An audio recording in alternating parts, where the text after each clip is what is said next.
नमस्कार साथियों, स्वागत है आपका स्काई एकेडमी 360 में। तो कैसे हैं दोस्तों? आशा करता हूँ अच्छे होंगे। प्रिपरेशन आप लोग की तैयारी अच्छे से चल रही होगी। तो लगे रहिए, तैयारी करते रहिए और कोशिश कीजिए कि किसी तरह से मतलब कि जो सीट्स है, जो वैकेंसी है उसको मतलब बोल सकते हैं को फुल फॉर्म तो भरिए, प्लस आपको मतलब क्या करना है, सीट भी अपना उसमें पक्का करना है। तो इसलिए आपको मेहनत करना पड़ेगा दोस्तों। तो जैसा कि हम लोगों ने देखा दोस्तों कि जो हमारा पॉलिटी का सेक्शन था उसमें हमने बिल्स के बारे में डिस्कस किया, जो डिफरेंट बिल्स थे, चाहे वो ऑर्डिनरी बिल हो, मनी बिल हो, कॉन्स्टिट्यूशन अमेंडमेंट बिल हो, फाइनेंशियल बिल हो। फिर हमने देखा कि कौन कौन सा फंड है हमारे, जैसे contingency fund of India article 266, public account of India article 266। फिर हमने देखा कंटीजेंसी फंड ऑफ इंडिया जो इमरजेंसी फंड होता है आर्टिकल 267, जिसमें देखा पार्लियामेंट का अप्रूवल कॉन्सुलेटर में चाहिए, पब्लिक अकाउंट में नहीं चाहिए, फिर कंटीजेंसी में भी नहीं चाहिए। तो ये किस तरह का फंड है, कौन सा आर्टिकल है, किस तरह से पास किया जाता है, क्या इसके अंदर इंक्लूड किया जाता है, क्या क्या प्रोविजंस है, वो सारा चीज़ हमने क्या किया, डिस्कस किया।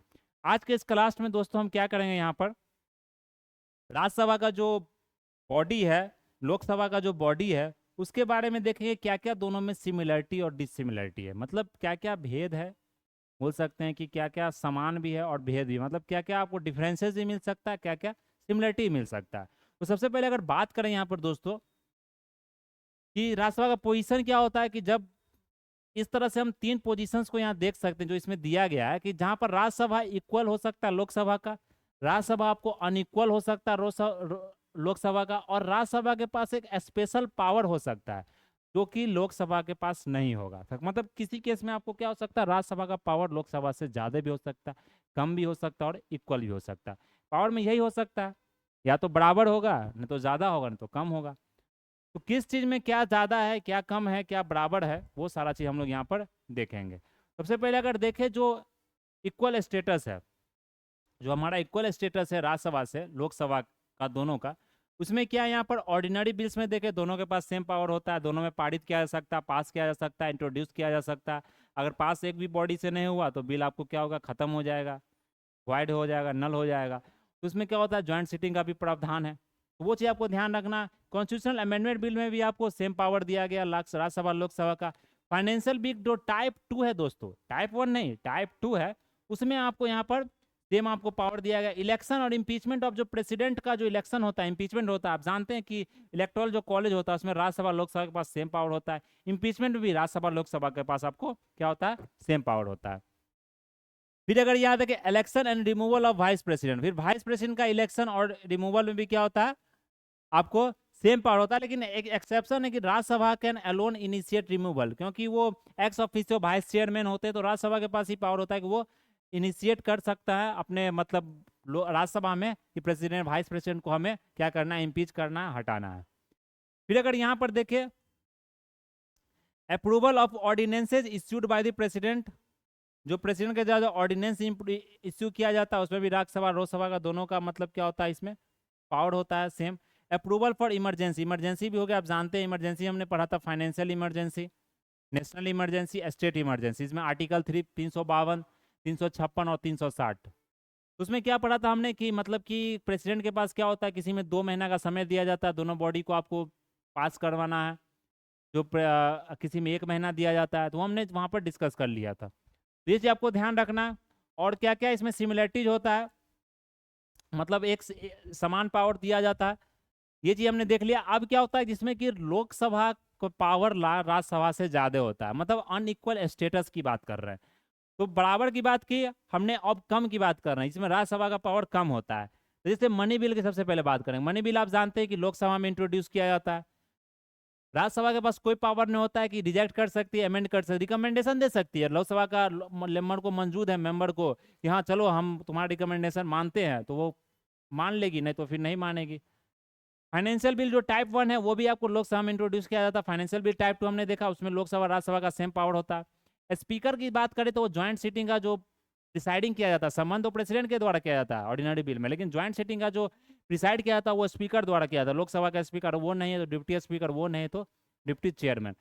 तो इसमें स्पीकर जानते हैं कि वो जो पार्टी मेंबर होते हैं लोकसभा के, जो मतलब मेनली गवर्नमेंट फॉर्म करते हैं, उन्हीं का पार्टी मेंबर से कोई स्पीकर बनता है, इसे अभी आप देखेंगे।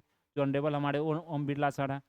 फिर Rajya Sabha can only discuss budget but can not vote on demand for grant. Rajya Sabha से बजट आपको डिस्कस कर सकता है, लेकिन डिमांड ऑफ ग्रांट का जो वोट है, डिमांड ऑफ क्या हुआ, जिसमें कि गवर्नमेंट के द्वारा मतलब कंसोलिडेटेड फंड ऑफ इंडिया से डिमांड किया जाता है कि कितना पैसा हमें ग्रांट्स चाहिए, मतलब बहुत बहुत सेक्टर में, डिफेंस में कितना खर्च करना है, एग्रीकल्चर में कितना करना है, रूरल डेवलपमेंट में कितना करना है, कौन से मिनिस्ट्री को कितना पैसा देना है, तो वो क्या होता है, डिमांड ऑफ ग्रांट्स होता है। फिर अगर यहाँ पर देखिए, resolution for discontinuance of national emergency passed only by Lok Sabha. लेकिन जो डिस इमरजेंसी तो लागू होता है, उसमें जानते हैं कि आपको पास तो करना है, लेकिन जो इमरजेंसी को खत्म करना है, डिसकंटिन्यू करना, उसका रिजोल्यूशन आपको सिर्फ लोकसभा के द्वारा ही पावर होता है कि वो पास करके आपको रिजोल्यूशन मतलब इमरजेंसी को खत्म कर सकती है। कौन सा, नेशनल इमरजेंसी। फिर अगर यहाँ पर देखें, नो कॉन्फिडेंस मोशन, कोई कॉन्फिडेंस मोशन आपको मतलब removal of government only initiated in the Lok Sabha. तो जो नो कॉन्फिडेंस मोशन होता है दोस्तों, आप जानते हैं कि क्या होता है, जब भी कोई बिल अगर इस तरह से पास होता है, उसमें अगर देखा गया कि मेजोरिटी नहीं है, तो क्या करती है अपोजिशन भी आपको कर देती है कि चलो अपना फ्लोर पर अपना मतलब कॉन्फिडेंस शो करो, मतलब कि तुम्हारा पार्टी मंजूरी देता है कि नहीं, कितने मेंबर्स तुम्हारे साथ है कि नहीं, तो उसमें नो कॉन्फिडेंस मोशन पास किया जाता है। तो ये आपको जो गवर्नमेंट को सिर्फ लोकसभा ही इनिशिएट कर सकती है, राज्यसभा में ये चीज़ नहीं हो सकता, तो ये चीज़ आपको ध्यान रखना है। यूपीएससी में पूछा भी गया था। तो जानते हैं कि बहुत सारे बॉडी आप क्या करते हैं, यूपीएससी से क्वेश्चन ले लेकर आपको पूछती है, जैसे आप बीपीएससी की बात करें, तो थोड़ा सा भी अगर यूपीएससी पैटर्न पर जाती है, बीपीएससी का अगर क्वेश्चन पैटर्न, तो आपको इस तरह से क्वेश्चन वहाँ से पूछा जा सकता है। फिर अगर स्पेशल पावर देखे, जिसमें राज्यसभा क्या है, लोकसभा से यहाँ पर ज़्यादा आपको मजबूत है, बोल सकते हैं कि ज़्यादा पावर दिया गया। तो सबसे पहले अगर देखें, जो स्टेट लिस्ट में जो किसी तरह का रूल है, वो लोकसभा तो नहीं बना सकती है, लेकिन राज्यसभा की अगर रिकमेंडेशन हो, राज्यसभा अगर ऑथराइज कर रही है पार्लियामेंट को, तो वो आपको स्टेट लिस्ट में जो भी मतलब मेंशन है सब्जेक्ट, उस पर नियम बना सकती है। आर्टिकल 249 के अंदर बोला गया है, 259 के अंदर, 249 के अंदर, Rajya Sabha can authorise parliament to create all India services common to both centre and state. आप जानते हैं कि ऑल इंडिया सर्विसेज जो आप यूपीएससी की तैयारी करते हो, उसमें आईपीएस, आईएएस, आईएफएस जो आता है दोस्तों, ऑल इंडिया सर्विसेज होता है। उसमें क्या होता है कि सेंटर द्वारा रिक्रूट किया जाता है, ट्रांसफर किया जाता है, लेकिन जो स्टेट में उसे पोस्टिंग किया जाता है। तो ये है कि सेंट्रल स्टेट का अपना रिलेशंस है, जो कि फेडरल रिलेशंस है, वो आपको मेंटेन रहता है। लेकिन आप जानते हैं कि ऑल इंडिया सर्विसेज किस तरह से बॉडी को क्रिएट करना है, एबॉलिश करना है, नया उसमें कुछ मतलब कि बोल सकते हैं कोई एग्जाम डालना है, किसी तरह का कोई नया पोस्ट क्रिएट करना, तो वो क्या कौन कर सकती है, आपको राज्यसभा कर सकती है। ये चीज़ आपको ध्यान रखना है। यूपीएससी 2000 पूछा गया था, special powers conferred to Rajya Sabha. तो ये यूपीएससी में बहुत बार रिपीट किया गया। पॉलिटी हिस्ट्री में दोस्तों क्वेश्चन रिपीट ही होता है, इसमें कुछ नया आपको देखने को नहीं मिलेगा, यही नया होता है, क्वेश्चन कोई थोड़ा सा घुमा फिरा कर आपसे पूछा जाता है। फिर अगर देखें पार्लियामेंट्री प्रिविलेजेस क्या होता है, तो क्या होता है, जो पार्लियामेंट में जो मेंबर होते हैं, जो पार्लियामेंट में एमपीज होते हैं, मेंबर ऑफ पार्लियामेंट्स, तो उनको क्या प्रिविलेज है। प्रिविलेज मीन्स क्या हो गया, कुछ अलग तरह का पावर दिया जाता है। प्रिविलेज मीन्स क्या होता है, जैसे आप ही को किसी तरह का प्रिविलेज मिला तभी आप पढ़ रहे हैं ऑनलाइन। जो लोग मतलब जिनके पास अफोर्ड नहीं करने का पैसा नहीं है, जो मतलब सही से कोचिंग क्लास नहीं ले पाते हैं, अफोर्ड नहीं कर पाते हैं, जो थोड़ा सा मतलब लोअर आपको क्लास से आते हैं, जो मतलब बोल सकते हैं फाइनेंशियली अनसाउंड होते हैं, तो उसका उनको प्रिविलेज नहीं मिलता। आप एक प्रिविलेज हैं, जो आपको अच्छा सा मतलब नॉलेज मिल रहा है, अच्छा ज्ञान मिल रहा है, सही जगह से आप पढ़ाई कर रहे हैं, समझ रहे हैं, तो ये प्रिविलेज हो गया। तो इसलिए बहुत सारे गवर्नमेंट द्वारा आप जानते हैं कि रिजर्वेशन निकाला जाता है। आरक्षण क्या होता है, प्रिविलेज को खत्म करना होता है। मतलब प्रिविलेज आपको एक सेक्शन को मिल रहा है, तो सोसाइटी के दूसरे सेक्शन को ही मिलना चाहिए। उसी तरह से क्या होता है कि पार्लियामेंट में जो बॉडी होता है, मतलब पार्लियामेंट का जो बॉडी होता है, पार्लियामेंट में जो मेंबर होते हैं, एमपीज होते हैं, संसद में जितने भी जो वहाँ के मेंबर होते हैं, उनको एक अलग पावर दिया जाता है। किस सेंस में दिया जाता है कि जैसे कोई तरह का अगर वहाँ पर बिल वो पास करने, किसी तरह का अगर वो बात बोल रहे हैं, तो उसमें उनको मतलब ऐसा नहीं कि आप पार्लियामेंट में जानते हैं झगड़ा भी होता है, क्रिटिसिज्म होता है गवर्नमेंट, तो ऐसा नहीं कि गवर्नमेंट उसको जेल में डाल देगी, समझ रहे हैं ना। इसलिए आपको प्रिविलेजेस दिया जाता है। लेकिन कभी कभी क्या होता है, उस प्रिविलेजेस का गलत फायदा भी उठाया जाता है, जैसे लोग उठाते हैं, तो फिर उन पर कार्रवाई की जा सकती है। ये चीज़ आपको ध्यान रखना। पार्लियामेंट उसी में प्रिविलेज मोशन भी हम लोग पढ़े थे। Parliamentary privilege are special rights, immunities और एग्जाम्पशन, जो कि आपको दो हाउसेज के जो पार्लियामेंट है उसके कमिटीज और मेंबर्स को भी दिया जाता है, सिर्फ एमपीज को नहीं, उसमें जो कमिटीज काम करती है उसका जो मेंबर है, और प्लस जो मेंबर्स अलग से हैं उसको भी दिया जाता है। Parliamentary privilege also extend to the attorney general of India, जो एजीआई अटॉर्नी जनरल, उनको भी दिया जाता है। आप जानते हैं अटॉर्नी जनरल आपको भाग ले सकते हैं, कुछ मतलब बोल भी सकते हैं, लेकिन वो वोट नहीं कर सकते। यूनियन मिनिस्टर्स को भी दिया जाता है। लेकिन जो parliamentary privilege do not extend to the president, president को पार्लियामेंट्री प्रिविलेज नहीं है, उनका अलग प्रिविलेज है, उनको पार्लियामेंट्री प्रिविलेज आपको नहीं, पार्लियामेंट के पार्ट हैं वो, लेकिन उनको पार्लियामेंट्री प्रिविलेज, ये आपको याद रखना, मोटे अक्षरों में यहाँ पर लिखा गया है। Who is also an integral part of the parliament. Originally देखें तो कॉन्स्टिट्यूशन आर्टिकल 105 में एक्सप्रेस किया गया था दो privileges, that is freedom of speech in parliament and right of publication of its proceedings. तो कलेक्टिव प्रिविलेज क्या होगा? It has the right to publish it reports, reports publish कर सकती है, डिबेट्स कर सकती है, प्रोसीडिंग्स कर सकती है, प्रोहिबिट कर सकती है publishing the same. It can also exclude attendance from its proceedings and hold secret sittings, तो सीक्रेट सिटिंग भी हो सकता है। इंडिविजुअल प्रिविलेज क्या है कि they can not be arrested, arrest नहीं कर सकते हैं, कोई भी सेशन हो रहा parliaments can 40 days before the beginning and 40 days after the end of the session, available only in the civil case and not in criminal case. अब कोई भी क्रिमिनल केस, कोई क्रिमिनल चार्ज लगा दिए आप एमपीज पर, तो एमपीज को आप अरेस्ट नहीं करते 40 दिन पहले 40 दिन बाद, कोई भी अगर सेशन हो रहा है पार्लियामेंट का तो।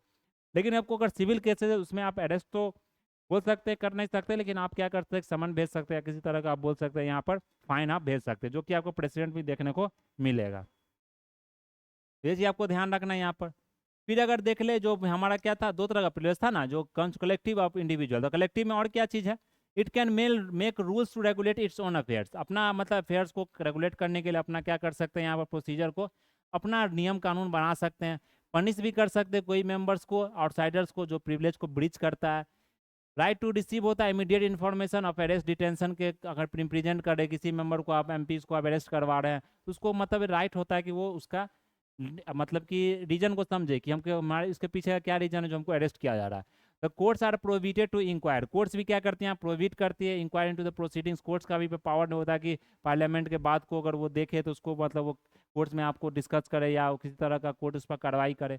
No person either a member of outside can be arrested and no legal process civil और criminal can be serve with in the president's of the house without the permission of the presiding officer. तो इसमें presiding officer का जो speaker होता है, आप जानते हैं लोकसभा का, राज्यसभा का जो चेयरमैन होता है प्रिसाइडिंग ऑफिसर होता है, तो इनके मतलब कि अगर मतलब बोल सकते परमिशन के द्वारा, मतलब इनका परमिशन लेना पड़ेगा, बिना इनके परमिशन से आप किसी तरह का सिविल क्रिमिनल केस आप मेंबर्स ऑफ पार्लियामेंट पर या मेंबर्स पर या कमिटीज पर आप नहीं कर सकते हैं।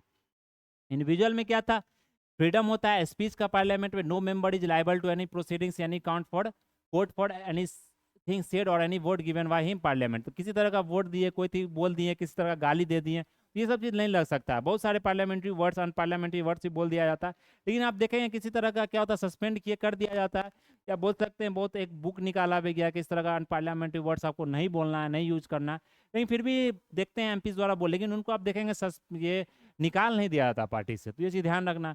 दे are exempted from jury service, they can refuse to give evidence and appear as witness in the case pending in a court when parliament, तो बोला सकता है जब भी उनका केस किसी तरह का आपने कर दिया है, लेकिन उनको कोर्ट में अगर सुनवाई करवाना है तो वो कोर्ट में आपको पेश नहीं हो सकते, उनके पास यह पावर होता है। जब सेशन में पार्लियामेंट चला, जब सेशन खत्म हो गया तब उनको आप पेशी पर मतलब कि कोर्ट बुला सकती है। तो ये चीज़ आपको ध्यान रखना है, इंडिविजुअल प्रिविलेज और कलेक्टिव प्रिविलेज। अब देखिए ब्रीच ऑफ प्रिविलेज क्या होता है, मतलब कंटेम्प्ट ऑफ हाउस, किसी तरह का अगर प्रिविलेज ब्रीच कर देती है, व्हेन एनी इंडिविजुअल और अथॉरिटी डिसरिगार्ड और attacks any of the privilege, कोई प्रिविलेज का अगर वहां पर दुरुपयोग किया जा रहा है, कोई भी राइट्स इम्यूनिटीज का दुरुपयोग किया जा रहा है कि मेंबर्स के द्वारा या किसी हाउस के मतलब कलेक्टिव कैपेसिटी में बोल सकते हैं, या कोई भी ब्रीच किया जा रहा है तो उसको पनिश किया जाएगा हाउस के द्वारा। एनी एक्ट और omission which obstruct the house of parliament is members और ऑफिसर्स इन द परफॉर्मेंस और further function treated as contempt of house. Contempt of court आपने देखा होगा, जो अगर आप सुप्रीम कोर्ट हाई कोर्ट का अगर बात नहीं मानते, उनका जो प्रावधान है, जो उनका जजमेंट है उनको नहीं मानते, तो आप पर कंटेम्प्ट ऑफ कोर्ट लगेगा, सिविल कंटेम्प्ट भी लगता है, क्रिमिनल कंटेम्प्ट लगता है। लेकिन अगर देखेंगे तो अगर पार्लियामेंट में अगर मेंबर्स को आप गरिया रहे हैं, किसी तरह का गाली दे रहे हैं, उनका बात नहीं मान रहे हैं, उनके जो वो चीज़ नियम जो कानून वो बना रहे हैं, तो आपको यहाँ पर कंटेम्प्ट ऑफ हाउस आपको लगेगा, तो ये चीज़ आपको ध्यान देना है। तो ये हमारा था किसके बारे में, यहाँ पार्लियामेंट के बारे में।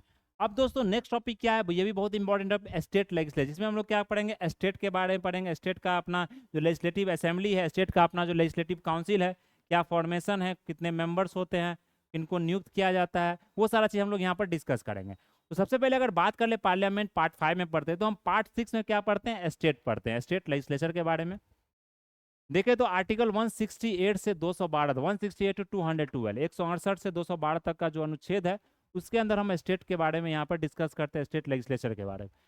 प्रेजेंटली अगर देखें तो 28 स्टेट है, 8 यूनियन टेरिटरी, आप जानते हैं 28 स्टेट है, 8 यूनियन टेरिटरीज है, जिसमें बहुत सारी यूनियन टेरिटरी को आपको मर्ज भी किया गया है, दादरा नगर हवेली, दमन एंड दीव को। अगर देखें पूरा, अगर देखें अभी के समय में आप बात करें अगर पोर्ट ब्लेयर को, तो आप देखा होगा विजयपुरम नाम चेंज करके रख दिया गया। तो इस तरह का करंट अफेयर्स भी आपसे पूछा जाता है। फिर अगर यहाँ नेक्स्ट देखें, ओनली 6 स्टेट्स है बाइकैमरल। अब ये भी कभी कभी क्वेश्चन होता है कि बाइकैमरल जो विधानसभा होता है दोस्तों, वो सारे स्टेट में आप सभी जानते हैं 28 का 28 स्टेट में, लेकिन जो विधान परिषद होता है, जैसे आप राज्यसभा लोकसभा की बात करते हैं ना, लोकसभा राज्यसभा, उसी तरह से जो विधानसभा स्टेट लेजिस्लेटिव असेंबली और स्टेट लेजिस्लेटिव काउंसिल, तो जो स्टेट लेजिस्लेटिव काउंसिल है हमारे इंडिया में, वो आपको 6 ही स्टेट में है। तो ये 6 स्टेट आपको याद रखना, कौन से स्टेट में है?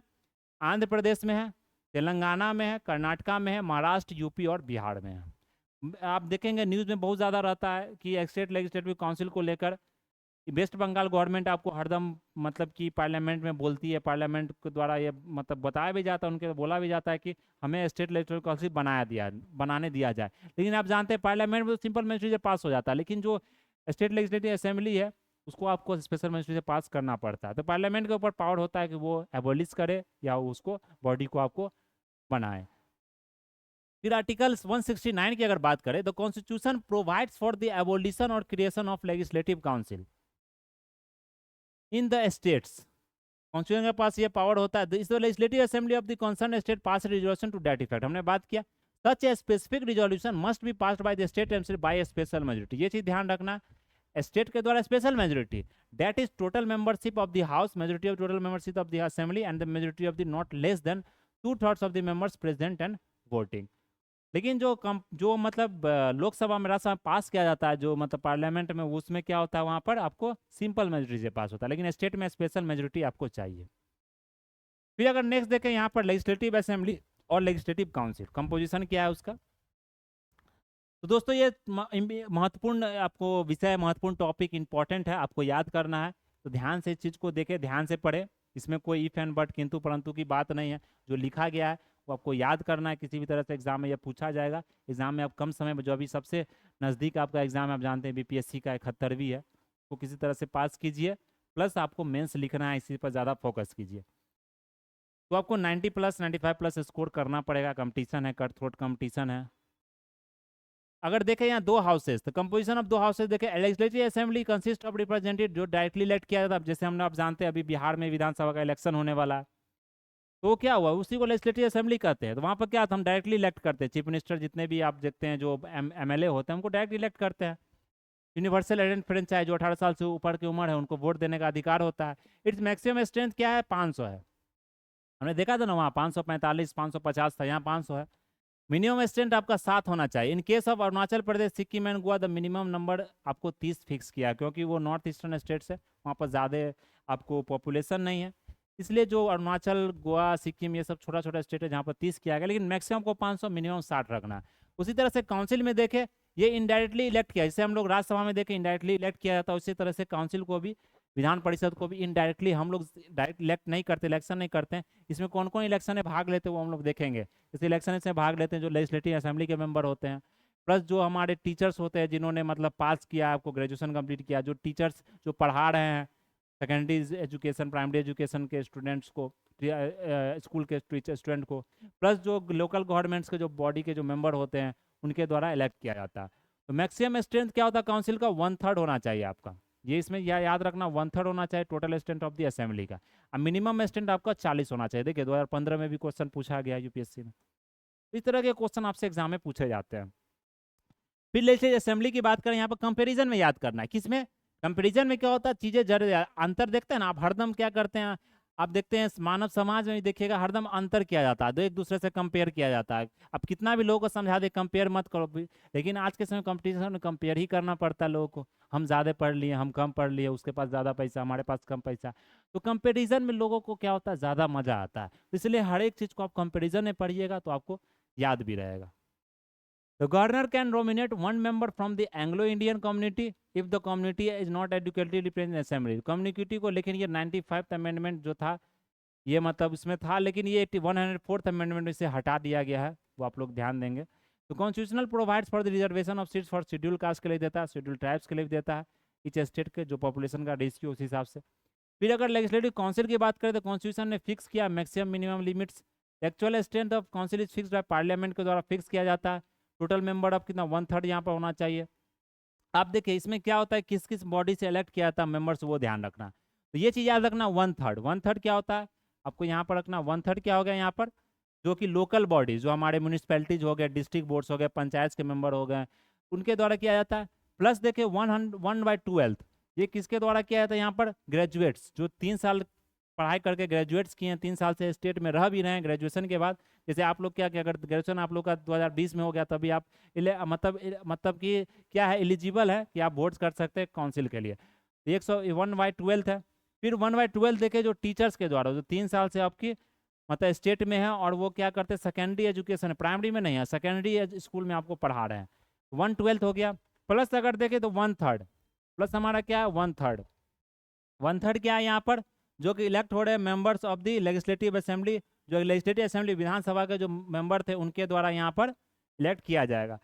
Of the state from person who are not members of the assembly and, तो ये 1/3 elected members of the legislative assembly of the state from amongst person who are not members of the assembly, मतलब mainly इसके जो member नहीं है उसके द्वारा elect किया जाएगा।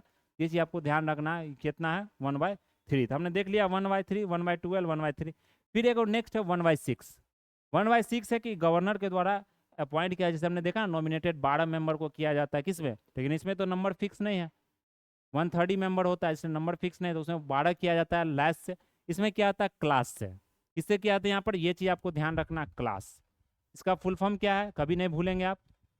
सी से कोऑपरेटिव सोसाइटी, एल से लिटरेचर, ए से आर्ट्स, एस से साइंस, एस से सोशल सर्विस। इसमें आप लेस ने याद किया था किसमें, पार्लियामेंट में जो प्रेसिडेंट नॉमिनेट करता है। फिर अगर यहाँ पर क्लास देखें तो कोऑपरेटिव सोसाइटीज में आप ऐड कर दीजिएगा। तो यहाँ पर अगर देखें, यहाँ पर तो अगर सबको जोड़ दीजिएगा आप तो कितना हो जाएगा, यहाँ पर 1/3, तो यहाँ पर 2/3 हो गया, प्लस 2/12 हो गया, प्लस 1/6 हो गया, तो 2 6 12, तो क्या हो गया वहाँ पर 2/3 प्लस यहाँ पर क्या हो गया 2/6, तो 1/3, तो क्या हो गया यहाँ पर 3/3, तो इक्वल टू 1 हो गया। समझ रहे हैं ना। तो टोटल मिला के देखेंगे तो आपको यहाँ पर 1 आ जाएगा। तो ये समझिए इक्वेशन आपका सही था। एग्जाम में अगर भूल भी जाते हैं तो इस इक्वेशन को आप याद रखिएगा, 1/3, 1/3, 1/12, 1/12 और 1/6।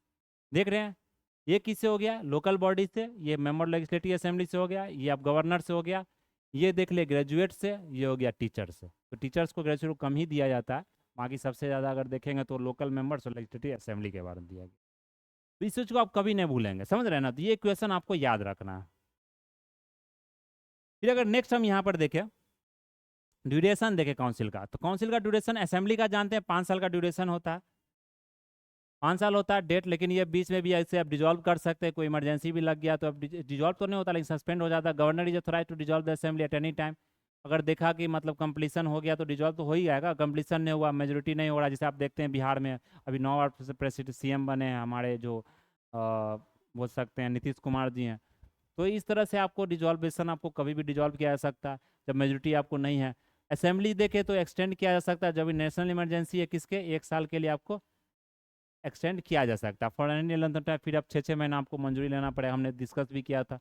फिर अगर काउंसिल का देखें तो यहाँ पर कंटिन्यू चैम्बर होता है, ये परमानेंट बॉडी से, राज्यसभा परमानेंट होता है, ये भी परमानेंट होता है, ये डिजोल्यूशन नहीं कर सकता। वहाँ भी हमने देखा था 1/3 मेंबर रिटायर होते हैं एवरी सेकेंड ईयर, ये भी चीज़ आपको ध्यान रखना। लेकिन अगर फिर भी देखें जो आपको फिक्स किया गया रिप्रेजेंटेटिव ऑफ पीपुल्स के इंडिया के द्वारा RPA 1951 के द्वारा, तो ये आपको 6 ईयर्स के लिए, जैसे आप लोकसभा में देखें सेम यही है। Retiring members are also eligible for re election, renomination of any member of time. तो मतलब रिटायर भी करते फिर भी आप मेंबर बन सकते। जैसे आप देखेंगे नीतीश कुमार क्या है, लेजिस्लेटिव काउंसिल के ही मेंबर है। फिर अगर नेक्स्ट हम देखें स्पीकर, अब क्या है दोस्तों, speaker of the assembly, chairman of council. अगर हम देखें स्पीकर के बारे में, तो स्पीकर कौन होते हैं, ये मतलब कि लोकसभा का जो अपना मेंबर होता है उन मेंबरों के बीच में से इनको इलेक्ट किया जाता है। ये आपको ऑफिस में रहते हैं जब तक लेजिस्लेटिव असेंबली आपको रहता है। तो स्पीकर आपको असेंबली में भी होता है, स्पीकर आप जानते हैं लोकसभा में होता है। उसी तरह से चेयरमैन आपको वहाँ पर राज्यसभा को चेयरमैन काउंसिल को होता है। फिर वो वैकेट कर देंगे ऑफिस को जब मेंबर आपको पूरा तरह से बोलते हैं डिजॉल्व हो जाता है असेंबली। तो फिर देखे अगर लोग स्टेट लेजिस्लेशन डिजॉल्व हो गया, स्पीकर रिमेन्स ऑफिस में होता है। जैसे नेक्स्ट स्पीकर जब तक आपको चार्ज रिज्यूम नहीं किए हैं तब तक ये स्पीकर आपको बने रह सकते हैं। ही was removed by resolution pass by majority. इनको रिमूव जब किया जाएगा तो इसमें एक मेजोरिटी पास किया जाता है असेंबली में, कोई स्पेशल मेजोरिटी होता है, आप जानते हैं 14 दिन पहले का नोटिस दिया जाएगा। उनको वोट देने का मौका तो पहला इंस्टांस में नहीं दिया जाता, कोई भी बिल पास किया था, लेकिन जब बिल आपको जब टाई हो गया, मतलब सेम हो गया, मतलब दोनों तरफ से आपको एक इक्वल हो गया, बराबर हो गया, तब जाके उनको मौका दिया जाता है कि वो वोट को वोट दे सके, वोट कास्ट कर सके। फिर अगर चेयरमैन काउंसिल की बात करें तो ये इलेक्ट होते हैं काउंसिल इटसेल्फ फ्रॉम मेंबर से, जो काउंसिल के जो मेंबर होते हैं विधान परिषद के, इनको रिमूव किया जाता है majority of all the members of council such जो उसको 14 दिन का नोटिस दिया जाता है। स्पीकर के पास यहाँ पर क्या होता है, वन स्पेशल पावर होता है जो इंजॉय किया जाता है चेयरमैन के। Speaker decide whether money bill, लेकिन ये आपको डिसीजन जो होता है फाइनल होता है, लेकिन ये आपको चेयरमैन के पास नहीं होता, ये चीज़ आपको ध्यान रखना। उसी तरह से डिप्टी स्पीकर और डिप्टी चेयरमैन क्या होता है दोस्तों, डिप्टी स्पीकर आप जानते हैं, जब स्पीकर आपको किसी तरह से बीमार पड़ गए या वैकेंट है सीट, तो वहाँ पर डिप्टी स्पीकर का रोल होता है कि उस सीट को क्या करे, वो वहाँ पर जो ड्यूटी है उस ड्यूटी को निभाना पड़ता है, ड्यूटी को वहाँ पर करना पड़ता है। तो speaker is also elected by the assembly, member से ही was removed resolution pass by, ये भी आपको मेंबर से असेंबली से 14 दिन का नोटिस देना पड़ता है। तो ये स्पीकर किसी तरह से अगर ड्यूटी नहीं परफॉर्म कर पा रहे हैं तो ड्यूटी स्पीकर को आपको लगाना पड़ेगा।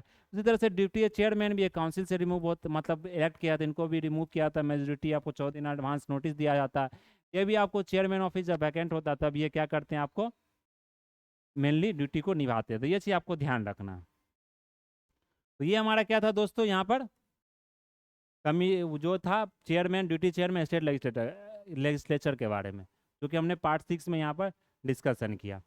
नेक्स्ट अगर देखें दोस्तों, हमारा ये क्या है, कमिटीज़ है, पार्लियामेंट्री फोरम्स भी हमारे पास पार्लियामेंट्री फोरम्स है। तो बहुत सारा टॉपिक है दोस्तों जो हम लोग क्या करेंगे यहाँ पर डिस्कस करेंगे। पार्लियामेंट्री ग्रुप हो गया, मेन सुप्रीम कोर्ट और हाई कोर्ट हो गया, तो ये सब डिस्कस करेंगे जो बॉडी हमारा। कुछ यहाँ देख लेते हैं कमिटीज़ के बारे में, ये सब छोटा छोटा टॉपिक है, तो ज़्यादा इंपॉर्टेंट नहीं, कभी कभी एग्जाम में पूछ दिया। जैसे पार्लियामेंट्री कमिटीज़ हो गया, तो पार्लियामेंट्री कमिटीज़ में क्या होता है यहाँ पर, तो India constitution of India makes a mention of this committee at different places. तो कॉन्स्टिट्यूशन में मेंशन है, ये सबसे पहले याद रखना है कि ये संविधान में लिखा गया है, कोई स्पेसिफिक प्रोविजंस तो आपको इसमें नहीं दिया गया है, टेन्यूर का, फंक्शंस का, क्या फंक्शन होगा, क्या tenure. Committees appointed nominated speaker द्वारा या चेयरमैन द्वारा आपको अपॉइंट किया जाता है। मिनिस्टर एलिजिबल नहीं होते हैं कोई भी फाइनेंशियल कमिटी को, डिपार्टमेंटल कमिटी का या women empowerment, government insurance, petitions, welfare of state, इसमें गवर्नमेंट मिनिस्टर को आपको नहीं बना सकते, अदर मेंबर्स को बना सकते, मिनिस्टर है उसको आप नहीं बना सकते।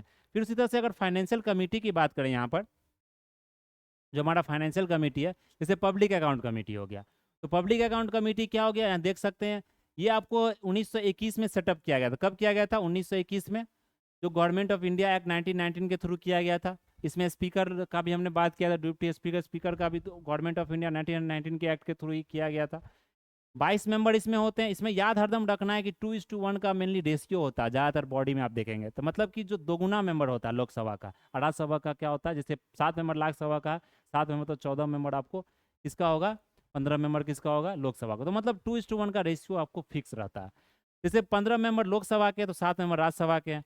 और टर्म ऑफ ऑफिस की बात करें तो 1 ईयर है। 1967 में देखें तो डेवलप किया था कन्वेंशन की, चेयरमैन होंगे जो कमिटी के सेलेक्ट करेंगे अपोजिशन से। तो ये चीज़ इसमें देख ध्यान रखने वाली बात, जो कमिटी में होता है दोस्तों, कौन मेंबर मतलब किस हाउस से कितने मेंबर हैं, प्लस ये कौन से बॉडी को कब सेटअप किया, इससे ज़्यादा इसमें कुछ पूछा नहीं जाता। इसका फंक्शन क्या होता है वो चीज़ आप ध्यान से रख सकते हैं कि एनुअल जो ऑडिट किया था रिपोर्ट को, और जो कॉम्पिटिटर ऑडिटर को जो रिपोर्ट दिया जाता, उस रिपोर्ट को आपको यहाँ पर ऑडिट किया था, किसमें, फाइनेंशियल कमेटी में। ये चीज़ आपको ध्यान रखना, पब्लिक अकाउंट्स कमेटी। फिर एस्टीमेट कमेटी हो गया, इसको 1921 में सेटअप किया गया था। पोस्ट इंडिपेंडेंस देखे तो वो 1950 में जॉन मिथर मथाई का रिकमेंडेशन था कमेटी का। 30 मेंबर होते हैं, सब मेंबर्स इसमें लोकसभा के होते हैं। एस्टीमेट कमेटी में लोकसभा के मेंबर होते हैं, पब्लिक अकाउंट में दोनों बॉडी का मेंबर होता है, इसमें लोकसभा राज्यसभा का। लार्जेस्ट कमेटी है पार्लियामेंट का, 30 मेंबर है। राज्यसभा के पास कोई रिप्रेजेंटेशन नहीं होता, 1 साल का इसका क्या होता है, मतलब मेनली कमेटी, ये सब परमानेंट कमेटी होते हैं, 1 साल का अवधि होता है, टेन्योर होता है। लेकिन स्टैंडिंग कमेटी का आप देखेंगे वो क्या होता है, एडहॉक कमेटी जो बोलते हैं, स्टैंडिंग कमेटी, एडहॉक कमेटी, उसका टेन्योर थोड़ा सा कम होता है। वो मतलब किसी तरह का बिल बनाना है, किसी तरह का कोई चीज़ अगर करवाना है या बिल करना है, डिस्कशन करना, उस तरह से कमेटी को बनाया जाता है। पब्लिक अंडरटेकिंग्स की बात करें, 1964 में इसे बनाया गया था कृष्ण मेनन कमेटी के मतलब रिकमेंडेशन से। मेंबरशिप देखें तो 22 मेंबर है, 15 आपको लोकसभा और 7 राज्यसभा से। फिर अगर यहाँ पे देखें टर्म ऑफ द ईयर, तो टर्म होता है ऑफिस का, ये 1 साल है। Chairman of the committee is appointed by the speaker के द्वारा अपॉइंट किया जाता है। Members who are drawn from the Lok Sabha, तो लोकसभा के मेंबर होते हैं। आपको ध्यान रखना है कि मिनिस्टर कोई कमेटी के मेंबर नहीं होते हैं। ये चीज़ आपको ध्यान रखना। एस्टीमेट कमेटी में क्या था कि जो बजट का जो एस्टीमेट्स होता है पब्लिक एक्सपेंडिचर, वो चीज़ आपको किया जाता है। तो मेनली बजट में लोकसभा का ही पूरा मतलब पावर होता है, इसलिए लोकसभा के मेंबर इसमें आपको रहते हैं। इस चीज़ से भी आप याद रख सकते हैं इस चीज़ को। फिर अगर देखें डिपार्टमेंट स्टैंडर्ड कमेटी 24 हमारा डिपार्टमेंटल स्टैंडिंग कमेटी है, कमेटी टू इंक्वायर है, कमेटी ऑन पेटिशंस है, कमेटी ऑन प्रिविलेज है, एथिक्स कमेटी भी है। फिर कमेटी टू स्क्रूटनाइज कंट्रोल है, कमेटी ऑन गवर्नमेंट एश्योरेंस भी है, कमेटी ऑन सबऑर्डिनेट लेजिस्लेशन भी है, जो कि रिपोर्ट का स्क्रूटनाइज करता है, रूल्स को बनाता है। ये सब सारा दोस्तों मिनिस्टर पार्लियामेंट एमपी द्वारा थोड़ी कुछ किया है, उसके सारा डिस्कशन होता है, पास किया था। बाकी जितना भी जो बॉडी जो बनाया जाता है कमिटीज, उसका काम क्या होता है कि जो भी आप रूल रेगुलेशन पॉलिसी देखते हैं वो सब सारा मेंबर्स कमेटी के द्वारा ही बनाया जाता है, तब जाकर वो किसको, गवर्नमेंट को देते हैं। ये चीज़ आपको ध्यान रखना है। Committee on papers laid on table, committee on welfare SC ST, ये सब डिफरेंट कमिटीज है। डे बिजनेस का होगा, रिजोल्यूशंस का हो गया, रूल्स कमेटी हो गया, house keeping committee, service committee, जैसे आप जनरल पर्पस कमेटी हो गया, लाइब्रेरी कमेटी। तो ये सब डिफरेंट डिफरेंट कमिटीज है जो कि आपको पार्लियामेंट में बनते हैं। Attorney general and vice president and member of parliamentary committee, ये मेंबर्स हो सकते हैं पार्लियामेंट्री कमेटी के। ये चीज़ आपको ध्यान रखना, नोट पॉइंट में दिया गया है, इस चीज़ को आप भूलेंगे नहीं। तो ये चीज़ आपको देख सकते हैं। फिर अगर पार्लियामेंट्री फोरम्स की बात करें, अब क्या होता है फोरम्स की अगर हम बात कर लें, यहाँ पर कुछ इसमें दिया गया है। तो फोरम्स में क्या होता है, फर्स्ट पार्लियामेंट्री फोरम और water conservation and management was constituted in the year 2005 में कॉन्स्टिट्यूट किया गया था। 7 मोर पार्लियामेंट्री फोरम्स है, अगर देखें तो आज 8 है। ऑब्जेक्टिव क्या है कि कोई प्लेटफॉर्म मेंबर्स इंटरेक्शंस देना, मिनिस्टर के द्वारा कोई कंसर्न हो गया, कोई मिनिस्टर कोई बिल को स्क्रूटनाइज करना है, मेंबर्स को सेंसिटाइज करना है, कंसर्न है, लेवल सिचुएशन, तो ये सब चीज़ आप पढ़ सकते हैं। एग्जाम में मेनली ये जैसे पूछा तो नहीं जाता, फिर ये वैसे आप देख सकते हैं। कंपोजिशन क्या होता है, speaker of Lok Sabha ex officio होते हैं इसके, प्रेसिडेंट होते हैं all the forums of except parliamentary forums of population public health, where the chairman of Rajya Sabha क्या होता है, एक्स ऑफिसियो प्रेसिडेंट होते हैं, speaker ex officio, core president होते हैं। इस फोरम्स को देखें तो 31 मेंबर से ज़्यादा नहीं होता, प्रेसिडेंट इसमें नहीं होते, core president, vice president, out of full not more than 21 members Lok Sabha, 10 from Rajya Sabha. Duration क्या होता है इसका, देखिए मेंबर्स का रिस्पेक्टिव हाउसेस का अपना एक ड्यूरेशन होता है जो सेट किया जाता है। तो ये चीज़ आपको ध्यान रखना है। प्लस अगर नेक्स्ट देखें पार्लियामेंट्री ग्रुप, तो इसी तरह से ग्रुप भी होता है जो प्रमोट इंटर पार्लियामेंट्री रिलेशंस का, और नेशनल ग्रुप इंटर पार्लियामेंट्री हो गया, कब बना था। तो ये सब आपसे ज़्यादा पूछा नहीं जाता एग्जाम में, इस चीज़ को आप यहाँ पर स्किप भी कर सकते हैं। जो इंपॉर्टेंट वो हम लोग डिस्कस करेंगे। तो दोस्तों अभी के लिए हम लोग इतना ही रहने देते हैं इस टॉपिक में। नेक्स्ट हम लोग क्या करेंगे, इसमें सुप्रीम कोर्ट जो एक अलग से लेक्चर लाएंगे, सुप्रीम कोर्ट हाई कोर्ट एक ही लेक्चर में हम लोग क्या करेंगे, यहाँ पर डिस्कशन आपको कंप्लीट करेंगे। तो अभी आगे बढ़ेंगे फिर। तो इंपॉर्टेंट टॉपिक है जो वो हम लोग देख रहे हैं, क्योंकि ये क्रैश कोर्स है किसी भी एग्जाम के लिए, तो आपको इससे ज़्यादा इसमें पढ़ने की ज़रूरत भी नहीं है। अगर हम बात करेंगे यहाँ पर तो समझ रहे, तो जितना पढ़ना है आपको इसमें, अगर 50 पेज भी आप पढ़ लिए, अच्छे से याद कर लिए, लेक्चर को देख लिए, तो ज़्यादा ज़रूरत आपको पड़ेगी नहीं। तो ये सब सारा चीज़ हम लोग क्या कर रहे हैं, यहाँ पर डिस्कस कर रहे हैं। कौन से सेक्शन है, पॉलिटी सेक्शन में। ये लेक्चर आपको स्काई अकेडमी 360 जो कि हमारा यूट्यूब चैनल भी है प्लस ऐप भी है, वहाँ से आप देख सकते हैं। हमारे यहाँ सारे एग्जाम्स की तैयारी कराई जाए, गवर्नमेंट एग्जाम से हिंदी माध्यम, अंग्रेजी माध्यम में। प्लस आपको यहाँ पर ऑफलाइन सेंटर भी जो विकना पहाड़ी है हमारे पास, ये नंबर आपको दिया गया है स्क्रीन पर, आप देख सकते हैं। उस नंबर पर आप कॉल कीजिए। आपको पता अगर किसी तरह का कोई गाइडेंस लेना है, कोई प्रोग्राम के बारे में जानना है, तो वो सारा चीज़ आपको यहाँ पर अवेलेबल है। टेस्ट सीरीज भी हम लोग शुरू करने जा रहे हैं, तो ड्यूटी हमारे साथ मेहनत करेंगे, साथ में मेहनत करेंगे। तो एग्ज़ाम में सफल होना है, यही हमारा क्या है, मोटो है। किसी तरह से एग्ज़ाम में आपको रैंक लाना है, नंबर लाना है, अपना सीट को क्या करना, फिक्स करना। तो ये चीज़ आपको यहाँ पर ध्यान रखना। तो पढ़ते रहिए, आगे बढ़ते रहिए इसी तरह। तो दोस्तों रहने देते हैं आज के लिए, नेक्स्ट हम लोग लेक्चर देखेंगे अगले मतलब कि नेक्स्ट सेशन में। तो thanks for watching this video. जय हिंद, जय भारत एंड टेक केयर।